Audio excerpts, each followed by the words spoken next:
Hi hello नमस्कार, मी स्नेहा तुमचं सगळ्यांचं आणखी एका नवीन व्हिडिओमध्ये खूप मनापासून स्वागत करते।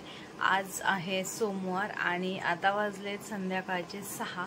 आता व्हिडिओला स्टार्ट केले कारण राज आता बाहेर नेलाय त्याच्या पप्पांनी, त्यामुळे मग थोडासा जरा मला वेळ मिळाला कारण ते गेलाय आणि तो येईलच आता। तर मी आता 6 वाजलेत, मी पटकन स्वयंपाक स्टार्ट करणार आहे कारण आज दुपारी तो झोपलेलाच नाही। सकाळीच त्यांनी मोठी झोप घेतली आणि आता 3:30 वाजता उठला तो, त्यामुळे दररोज संध्याकाळी झोपत असतो 4:30च्या आसपास, 3:30 4:30च्या आसपास। तर आज तो झोपलाच नाही, त्यामुळे आता तो रात्री लवकर झोपणार आहे। त्यामुळे मग थोडंसं त्याला खायला घालून पटकन झोपला तरी मग झोपला एकदा की काही टेन्शन नाही, खाल्लं त्याने की। त्यामुळे मग पटकन आता स्वयंपाक करून घेते आणि आज स्पेचं हे केलं होतं। सकाळीच डाळ आणि तांदूळ भिजायला घातले होते आणि आज संध्याकाळी इडली असणार आहे कारण संध्याकाळी का करायचा प्लॅन ठरला की उद्याच्याला परत मंगळवार आहे, वर्किंग डे असतो, हे प्लस ते करायचं म्हटलं की मग फार लोड होतो। त्यामुळे मग म्हटलं की आज सुट्टीच आहे तर मग आज होऊन पण जाईल आणि राजला पण आवडते इडली, तर म्हटलं चला। आणि आज मी तुमच्यासोबत ती इडलीची सांबरची जी रेसिपी आहे तर ती पण मी तुमच्यासोबत शेअर करणार आहे। होप्स तुम्हाला ती आवडेल। सो चला स्टार्ट करूया आजचा व्हिडिओ।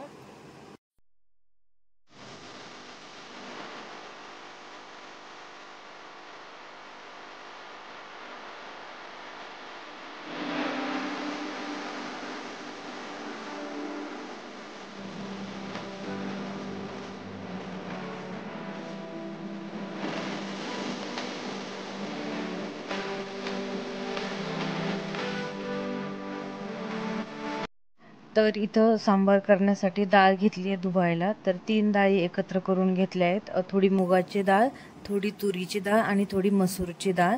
तर या तिन्ही डाळी एकत्र करून कुकरला लावून घेते। कसा वाजतो मी कुकर? कसा वाजतो कुकर? असा वाजतो। कशी शिट्टी देतो कुकर? अरे बापरे।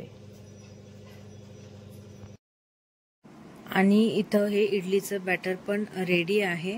सकाळीच आत्यांनी डाळ आणि तांदूळ भिजायला घातले होते, मग दुपारी 2:30-3 वाजता मी त्याचं मिक्सर करून ठेवलं आणि मग त्याच्यामधली थोडी कणी फुगण्यासाठी तसंच ठेवलं होतं, त्यामध्ये काहीच टाकलं नव्हतं।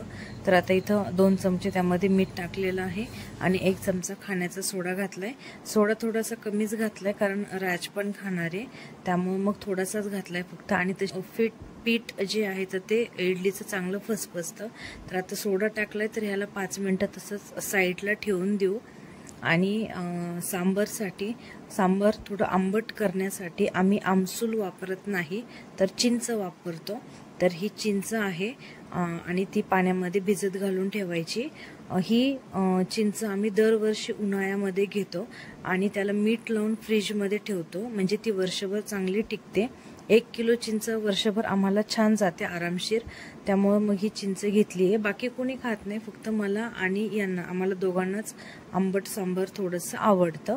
तर इथं डाळ पण शिजून तयार झालेली आहे सांबारसाठी आणि डाळ शिजत होती तोपर्यंतच मी सांबारसाठी लागणाऱ्या ज्या भाज्या आहेत, कांदा, टोमॅटो, बटाटा, लसूण अद्रकची पेस्ट, कोथिंबीर, तर हे सगळं कट करून घेतलं। तर आता सांबारची तयारी करून झालेली आहे।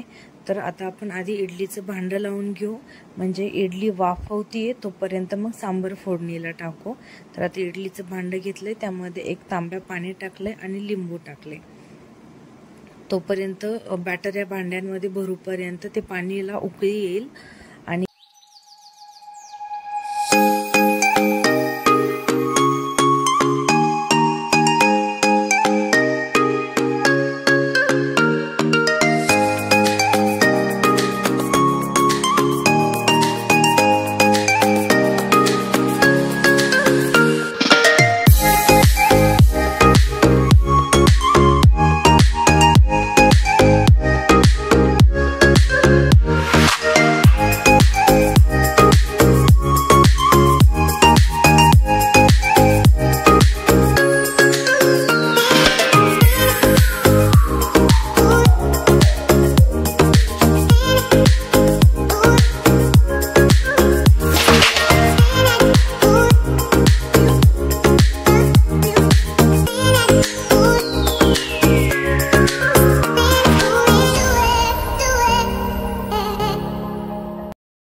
इडलीला वाफ बसेपर्यंत बाजूच्या गॅसवरती सांबर जे आहे तर ते रेडी होईल.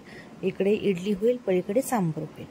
तर चला आता इडली वाफवायला ठेवली तर आपण पलीकडे आता सांबार करून घेऊ. मी कशा पद्धतीने करते तर त्याची रेसिपी सांबारची आज मी तुमच्यासोबत शेअर करते. तर इथं कढई ठेवली गरम करायला. आता लागणाऱ्या भाज्या वगैरे तर त्या मी मगाशीच कट करून घेतल्या आहेत. बाकी पण सगळी तयारी झाली आहे. कढई गरम झाल्यानंतर ना त्यामध्ये टाकायचं आहे थोडंसं तेल. खूप झटपट रेसिपी मी तुमच्यासोबत शेअर करणार आहे. तेल गरम झाल्यानंतर ना त्यामध्ये टाकायचे आहेत जिरे आणि मोहरी एकत्र. आणि जिरे आणि मोहरी चांगली व्यवस्थित तडतड करून झाली की मग त्यामध्ये टाकायचा आहे कांदा. आणि कांदा थोडासा शिजवून घ्यायचा आहे, म्हणजे थोडासा त्याला असा गोल्डन कलर येऊ द्यायचा आहे. आणि मग नंतर ना बाकीचे टोमॅटो बटाटा वगैरे आहे तर ते त्यामध्ये टाकायचे. आता कांदा व्यवस्थित परतून घ्यायचा आहे त्यामध्ये. ओके.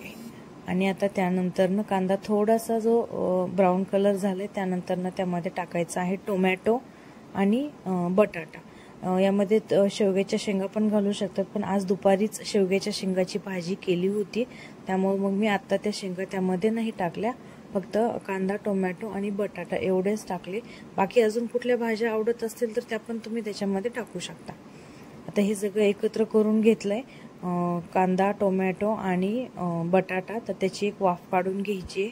त्याला वाफ बसते तोपर्यंत इथे एका वाटीमध्ये राजसाठी मी डाळ काढली आहे, त्याला बिना तिखटची फोडणी देण्यासाठी. तर आता ह्याला पण छान वाफ बसली. त्यानंतर ना त्यामध्ये घालायचे मसाले. मसाले मी कुठले कुठले घेतले तर त्यामध्ये मी घेतले पाऊण चमचा लाल तिखट, त्यानंतर 1 चमचा धना पावडर, त्यानंतर थोडीशी हळद, अर्धा चमचा सांबर मसाला आणि अर्धा चमचा किचन किंग मसाला. एवढेच मसाले घातलेत, बाकी काही नाही. आणि ते परतून झाल्यानंतर ना त्यामध्ये टाकली डाळ त्यामध्ये मिक्स करून घेतली. आणि नंतर ना मग टाकलेलं आहे पाणी.